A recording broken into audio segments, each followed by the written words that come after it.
The mountains of Kasserine are host to an invisible danger. This man recently lost his 9-year-old son, Thamer, who was killed in a mine explosion on March 11. The pile of plastic you see here was collected by my son. He kept asking me to go to the recyclers. He thought that we might finally be able to afford a telephone. I left the pile as it was since the day of his death. Same for the bicycle. I promised to change the wheel. Apart from gathering plastic, Thamer would also help his mother. The day he was killed, he went with her and their neighbor, a schoolmate, to pick halfa, a wild mountain plant. They were on their way back home when the kids stepped on a mine. Their mothers came running, but it was already too late.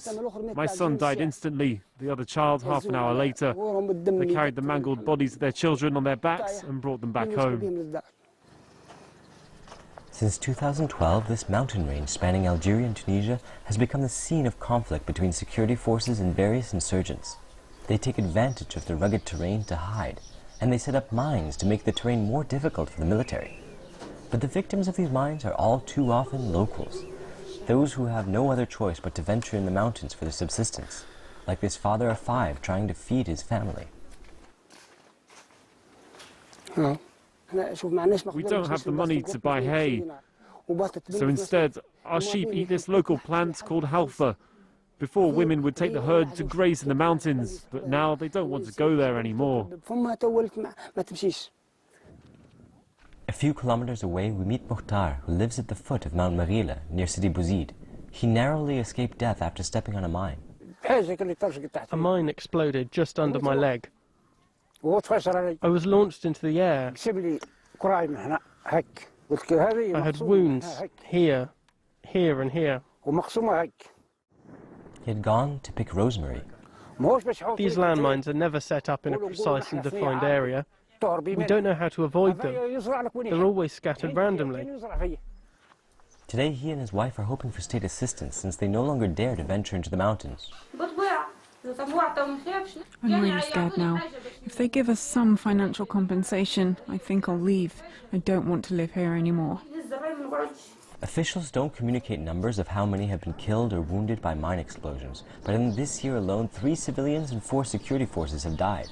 The conflict is yet one more reason, on top of economic stagnation and neglect, that the rural population is fleeing to cities, something the local governor says he's trying to contain.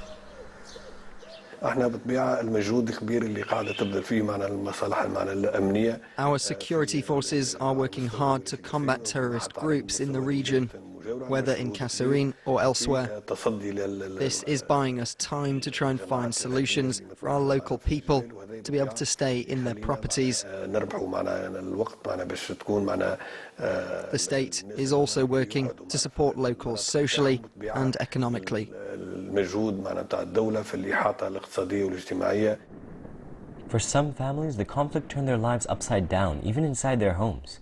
Like here at the foot of Mount Saloum near the village of Hassi el-Farid. In 2018, this home was at the heart of a battle between insurgents and soldiers. A relative of those who lived there spoke to us anonymously. Look, that's a bullet. That hole also. And same here too. Security forces fired from there, and terrorists from the other side. Our soldiers killed one of them. Since then, the place has been abandoned, too exposed to the risk of insurgents returning.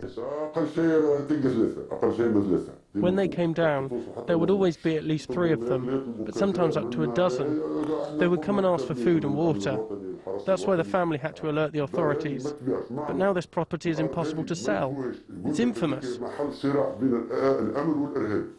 Some are still trying to survive, like this independent journalist who inherited a plot of land at the foot of Mount Shambi. Military search operations take place there frequently.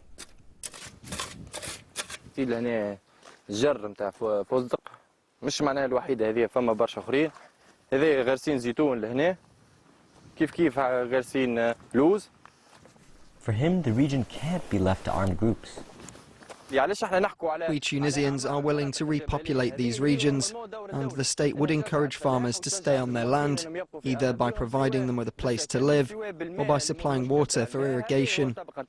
But up until now, the only thing we've gained is this road, which allows the army to come and go. Okay, so it cuts my land in two, but this is the only positive thing that we've had in recent years, a paved road. It's been 5 years since they were promised an irrigation system. The first half was built, but it's still unusable. Work is at a standstill, with no resumption in sight. With locals in distress, we contacted the Defense Ministry to better understand its counter-terrorism strategy in the country, but it did not respond to our requests.